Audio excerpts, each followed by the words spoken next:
Russell Westbrook a donc trouvé un nouveau point de chute. Il a signé avec les Sacramento Kings pour enchaîner une 18e saison. Et oui, les Kings cherchaient un meneur. Ce ne sera pas Killian Hayes qui a été coupé par les Cavs. Ce ne sera pas Michael Brogdon qui a pris sa retraite au grand déboire.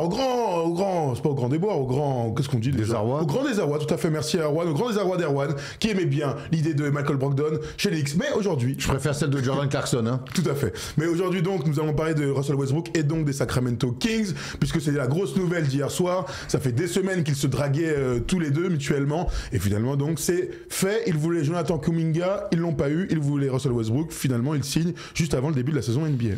Écoute, on est content quand même pour Russell Westbrook qui, avec ses qualités, ses défauts, on va pas revenir sur mon amour tout à fait relatif autour du joueur qu'est Russell Westbrook. Il n'empêche que ce joueur-là mérite encore d'avoir une place dans la ligue. Alors son statut, son salaire évidemment ne sont plus du tout les mêmes et ne sont plus du tout en adéquation avec ce qu'il a pu faire à certaines époques. Maintenant, je trouve ça cool quand même que Russell Westbrook puisse s'offrir une 18e saison dans la ligue. Ça me faisait quand même un peu mal au cœur de me dire... Quelle drôle de fin quand même si pour moi il n'y avait pas de surprise, parce que c'est un truc que j'annonce depuis quasiment 10 piges en disant s'il ne change pas, si son jeu n'évolue pas, ce qui n'a d'ailleurs jamais changé, à un moment donné sa fin va être compliquée. Il repousse un peu l'échéance, cependant maintenant on va voir ce qu'il va pouvoir amener en tant qu'expérience dans cette équipe où quelque part il y a beaucoup de noms mais tout reste à construire. Il a 36 ans, on le rappelle, hein, donc forcément il est en fin de course et de terminer en NBA c'est toujours difficile. On a vu toutes les équipes par lesquelles il est passé, je vous les remets, et pour ceux qui nous écoutent en podcast je vais les citer évidemment. Son premier passage à OKC, drafté par Seattle, hein, vous connaissez la petite histoire en 2008, de 2019 à 2020 l'ultra small ball de Mike D'Antoni aux Rockets, ensuite aux Wizards en triple-double une nouvelle fois, les Lakers quelque part qui a complètement flingué l'élan de sa carrière avec LeBron James, avec tout ce qui s'est passé. Il s'est retapé un petit peu avec les Clippers, ça s'est plutôt bien passé et pourtant ils l'ont pas gardé. L'année dernière il fait une bonne saison mine de rien avec les Denver Nuggets en 2024-2025. Regardez les stats qu'il avait, gros temps de jeu mine de rien, presque 28 minutes de temps de jeu pour Russell Westbrook, tantôt dans le 5, on l'a vu dans le 5 parfois, on l'a vu aussi en sortie de banc. Il délivre encore Erwan donc à 35-36 ans, 13 points, presque 5 rebonds, 6 passes, 44% au tir. C'est une bonne saison pour un mec de 36 ans. Limite, en vrai, quand tu vois ça, c'est limite étonnant qu'il soit signé que quelques jours avant le début de la saison. Oui, mais ça pose des questions aussi. C'est vrai qu'on a vu sa volonté de gagner à Russell Westbrook. Ça, pour moi, je la remettrai jamais en cause. Ce que je mets en cause, c'est que Russell Westbrook veut gagner à sa manière. Et c'est toujours problématique. Quand je vois tous les mouvements qu'il y a eu côté Denver, qui à un moment donné s'est retrouvé un peu à poil avant de signer des mecs, je me dis pourquoi tu gardes pas un ancien MVP, un mec qui est en triple-double, qui remplit plein de cases, qui quand même très apprécié par le vestiaire. Exactement, vraiment. Très apprécié par le vestiaire. Ouais. Pourquoi tu le gardes pas? C'est toujours cette question. C'est pas une histoire d'oseille. Bah non, il est au minimum là. C'est pas l'histoire d'oseille, donc c'est que quelque part. C'est quoi ta tech là-dessus? Ta réponse plutôt. Non, mais ma tech et ma réponse, c'est qu'en fait, ça ne fit pas dans le jeu. Et on a vu un Russell Westbrook en saison régulière investi, prendre des responsabilités, mais on a vu qu'en playoff, encore une fois, et on est retombé dans des travers où finalement il fait des trucs à lui, il part dans un contre 3, il perd des ballons, il met pas des tirs importants, même si face aux Clippers il a mis des tirs oui, tout à fait. Mais je me dis que si Denver ne l'a pas gardé, on sait que Denver c'est une équipe qui est construite autour de Nikola Jokic, où quelque part il faut avoir un QI basket autre, ou en tout cas rentrer dans des rôles bien définis. Écoute, il rebondit aux Kings, il aura certainement un petit peu plus de liberté il en avait quelque part à Denver, mais écoute, je reste content pour lui. Mais encore une fois, Russell Westbrook, de toute façon, quand tu le signes, il fera du Russell Westbrook. Voilà, il va pas être un meneur en fin de carrière, mettre des choses en place, amener un petit peu sa science du jeu. Non, il va faire un tout droit, de l'énergie, tenter une interception sur 4, les rater, prendre un panier, mais en gagner une, aller mettre un dunk en contre-attaque, on va dire que c'est génial. Et voilà, il va tourner à 28% à 3 points, mais il va en mettre un des fois important. Voilà, c'est du Russell Westbrook. Bah écoute, je te donne les stats sur la série en 7 l'année dernière face à OKC, futur champion. Il joue 22,7 minutes, il a 9,9 points, 2,7 rebonds, 2,4 passes, et tu parlais de son shooting à 3 points, il était à 35% au tir, 34,8 même, et 21% à 3 points. Donc bon, j'imagine que c'est l'une des raisons pour lesquelles ils ne l'ont pas gardé côté Denver. Mais ça c'est les stats, puis il y a tout dans les stats, il y a des fois son spacing un peu foufou, il y a ces transitions pas maîtrisées, ces ballons rendus parfois à l'adversaire, bon voilà, après... Il restait quand même le 5e meilleur marqueur de son équipe, voilà. Chef, Je donne Chef, les. tu m'as dit, il va rentrer dans sa 18e saison NBA. Donc aujourd'hui, où on est fan de Westbrook, on trouve que c'est cool, ou on dit qu'il a des limites, mais on respecte l'œuvre et on est content de le revoir, ou alors on le déteste et on aurait dit qu'il aurait préféré finir en Chine. Moi, je suis entre les deux. Je préfère le voir quand même finir avec les Kings en NBA et qu'il ait une nouvelle chance et qu'on ait la chance de le voir jouer encore, parce que ça reste des joueurs iconiques, historiques. En tout cas, ce qui est sûr, c'est que physiquement, il est encore à donner au basket. Et très honnêtement, alors la Chine, c'est une chose, mais moi, je rêverais de voir Russell Westbrook arriver en Europe juste pour voir, en fait. Juste pour voir. Il y avait la grande rumeur avec Hapoel Tel Aviv qui voulait lui mettre un oseille incroyable. C'était un record d'ailleurs, on parlait de record. Et, alors, il a dit non assez rapidement, je crois. Il a dit non assez rapidement. Enfin, si c'était vrai. Russell Westbrook en Euroleague. Alors certains peut-être vont rire dans les commentaires parce qu'ils ne regardent pas l'Euroleague et qu'ils ne connaissent pas ce championnat. Là, je pense que les masques seraient tombés dans un basket où les espaces sont plus réduits avec des défenses de zones autorisées, avec une adresse quand même qui est en berne.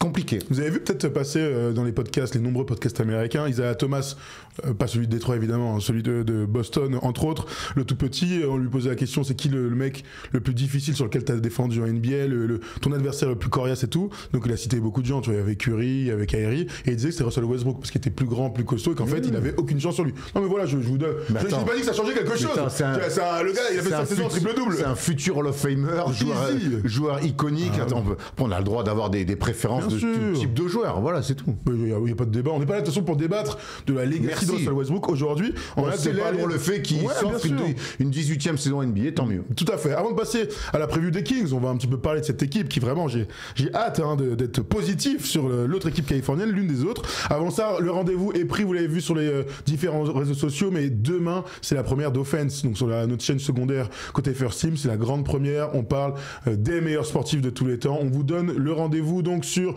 YouTube avec le lien qu'on vous met en description. On compte sur vous pour cette première, d'avoir vos retours évidemment. On va lire tous vos commentaires. Donc demain, autour de Tom Ciaravino avec Erwan entre autres, et une petite surprise, nous serons ensemble pour parler de sport. Et ce sera aussi en podcast. Je sais que vous êtes très nombreux et très nombreuses. Je fais comme les politiques maintenant. Vous êtes très nombreuses et très nombreux bien sûr à nous écouter et à apprécier ce que l'on fait. Donc voilà, le rendez-vous est pris. À demain, messieurs, dames.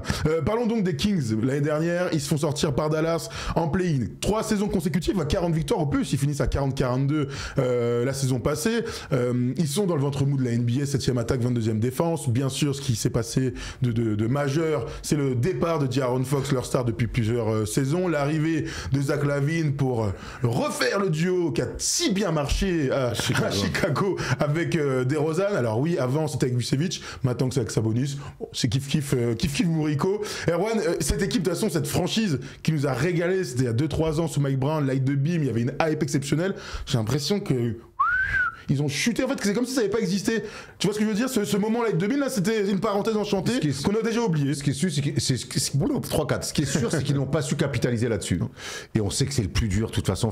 Être surprise d'une saison, je dis pas que c'est simple, mais c'est accessible à pas mal d'équipes. T'es pas attendu, ça clique et ça marche. Et on se souvient de ce premier round de playoff face aux Warriors. Ils vont au bout des 7 matchs. C'était une série incroyable. On se dit, ils étaient pas loin de faire tomber les grands Warriors de Steph Curry qui avaient été monumental dans le match 7. Mais les prochaines, ils vont revenir. Et en fait, ils ont maintenu un certain cap. Mais on n'a pas eu, en tout cas, ils n'ont pas surfé sur la vague comme on l'espérait. Et puis derrière, Mike Brown, apparemment ça se passait de moins en moins bien, est parti. Et puis là, tu lâches complètement De'Aaron Fox, donc tu repars sur un nouveau cycle. Le problème, c'est que ce nouveau cycle, il est dur à voir. Parce que DeRozan, LaVine, c'est des bons joueurs, mais aujourd'hui, on va construire autour de DeRozan et LaVine. Alors, il y a Keegan Murray qui est plein de promesses, mais est-ce que Keegan Murray, aujourd'hui, a l'étoffe pour devenir un futur numéro 1? Je ne pense pas. On rappelle vraiment, il est blessé 4 à 6 semaines en plus. Tu signes Westbrook aujourd'hui, donc tu rajoutes un blaze de mec All-Star. Mais en fait, Sabonis, qui de toute façon fera des chiffres, mais qui va emmener tout le monde? Malik Monk est toujours là. Bon, il y a beaucoup de solistes.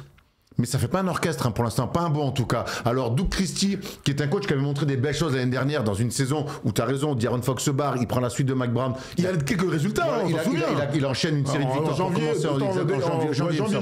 Il les emmène quand même au play-in, donc encore une fois, il sauve un peu les meubles de cette équipe qui est quand même, nous on les a connus, les débuts on travaillait, c'était vraiment le bas-fond de la NBA. La risée. C'est plus le cas. Aujourd'hui, il y a beaucoup de noms, il y a des Français aussi qui sont là-dedans, il y en a 2, Daniel Batcho et Maxime Reynaud. Maintenant, j'ai du mal à me projeter sur quel type de basket ils vont vouloir faire, quelle va être, ne serait-ce que la hiérarchie première de cette équipe? Il y a beaucoup de questions qui se posent. En effet, Erwan, t'as raison. On va regarder le roster ensemble parce que j'aime bien l'idée de beaucoup de solistes. Ils ont rajouté aussi Dennis Schroeder, qui a signé à 15 millions. Mais ça, pour le coup, c'est un soliste, mais c'est un meneur de jeu on l'a encore vu avec l'Allemagne, qui est capable. Tu sais qui va amener, et en tout cas, il a un profil. Il a été capable de le faire, voilà. Quels que soient les rôles. Alors, est-ce qu'il est assez fort en NBA, Dennis Schroeder, et encore assez assez costaud pour supporter une saison? Bon. Il a le seul profil pur meneur, et je pense qu'il a peut-être besoin qu'on lui redonne la chance, comme il a pu l'avoir du côté d'Atlanta et des Lakers, ouais. Mais je pense à OKC, ouais. Pour être un vrai meneur, pour que justement il amène ce lien qui pour l'instant ne me saute pas aux yeux. Il était 6e homme d'ailleurs, Dennis Schroeder à OKC, on se souvient, avec Shea et Chris Paul.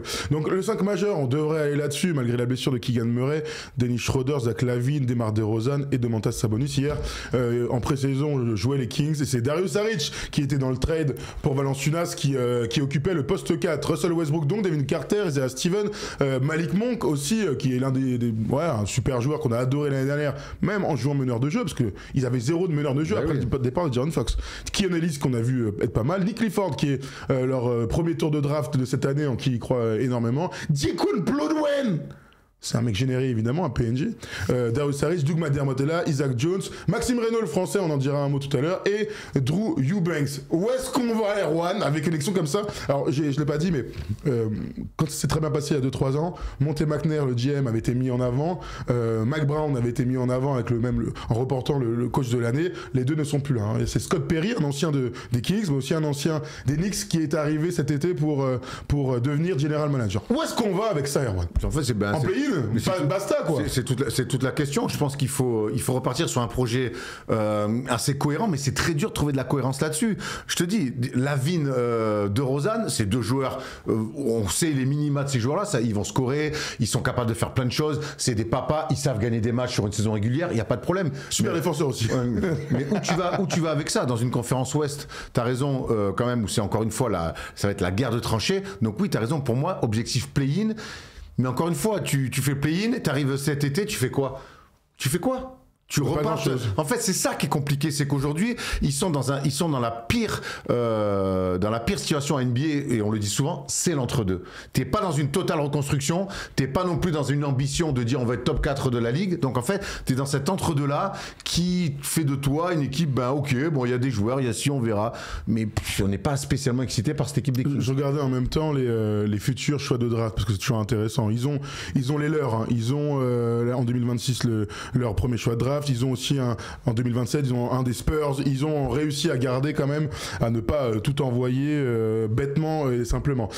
Moi, ce que je vois aussi, c'est que je suis un peu triste pour les fans des Kings, parce que si t'es fan d'une équipe comme ça, en fait, l'avenir, il est bouché. C'est-à-dire que t'as pas un mec de grand talent qui a moins de 25 ans.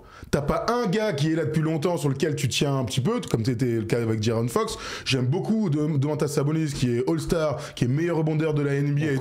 On connaît les limites. On connaît les limites. Les limites. On l'aime beaucoup. Franchement, c'est un gars qu'on aime beaucoup. Bravo. Mais c'est pas le genre de joueur sur lequel tu t'attaches et t'es à fond, en fait. Donc il y a personne qui détient un peu la clé du kiff pour un fan. Donc tu vas regarder des matchs. Difficile de connaître quel va être le style de l'équipe sous Doug Christie. C'est clairement une équipe d'attaque, mais est-ce que tu es capable quand même de défendre un peu pour t'offrir au moins 40 victoires? En fait, les Kings, ils font pas kiffer tout simplement. Les Kings, de toute manière, c'est vraiment la dernière chance avant d'aller en Chine. Et on le ressent depuis plusieurs années, ils récupèrent toujours les restes des autres équipes. C'est le transit avant la Chine, quoi. Le gars, il est là, dans la chambre d'appel, il attend. Shanghai by Sacramento, my man. C'est terrible. Et quelque part, on savait que Westbrook allait terminer sa carrière, limite, tu sais.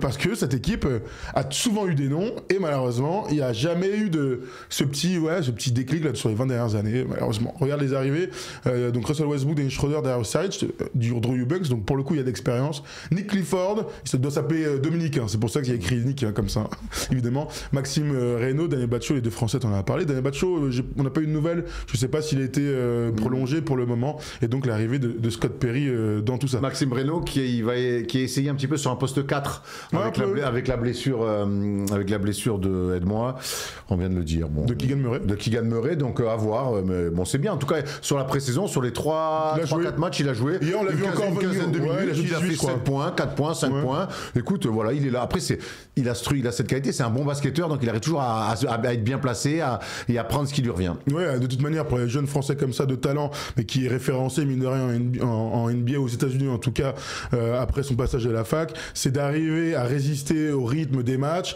d'arriver à exister aussi dans des rotations où il y a d'autres mecs qui sont devant et de tirer son épingle du jeu. Il a toutes les qualités pour. De toute façon, un grand qui est intelligent, qui met dedans en NBA, il peut un très beau physique, bien sûr. Et profiter des blessures. Alors, on souhaite la blessure de personne, mais c'est aussi des fois des carrières NBA qui sont lancées parce qu'un mec est blessé. Là, c'est Keegan Murray sur un poste 4. On sait que Maxime Renaud est plus un poste 5, mais il est tellement polyvalent. Il a un tir extérieur. Ben, il y a 4 à 6 semaines là où il va peut-être des minutes à aller chercher. Tiens, regarde, je te montre les Kings qui participent aux playoffs sur Winamax, comme d'hab. Je vous mets ce petit truc là parce que ça nous permet de nous projeter un peu sur les chances de cette équipe. Regarde, ils sont derrière les Spurs, derrière les Grizzlies, ils sont cotés à 4,25. Ils sont juste devant les Blazers, les Suns et les Pelicans. Vraiment, sur la conférence Ouest, c'est super dur de se projeter à chaque fois qu'on fait nos 10 pour le play-in. En fait, tu te rends compte qu'il y a une espèce de wagon d'équipes comme ça où tant qu'on les a pas vus jouer, tant qu'on n'a pas vu les premières semaines, on peut pas se projeter. Bah, c'est un peu le jeu des previews. Alors c'est à la fois marrant et à la fois frustrant parce qu'en fait on manque de matière. Nous, évidemment, on juge aussi ce qu'on voit sur la pelouse. Ouais, donc quelque part, écoute, on va voir ces Kings sur le début de saison. Je vais être intéressé quand même et ça va être intriguant de voir tous ces noms là qui sont quand même des bons bouffeurs de ballon tous, de voir comment Duke Ritchie va réussir à mettre quelque chose en place. C'est quoi le plafond, etc. là, qu'est-ce qu'on peut espérer de mieux pour cette équipe? Vraiment, qu'est-ce que tu peux...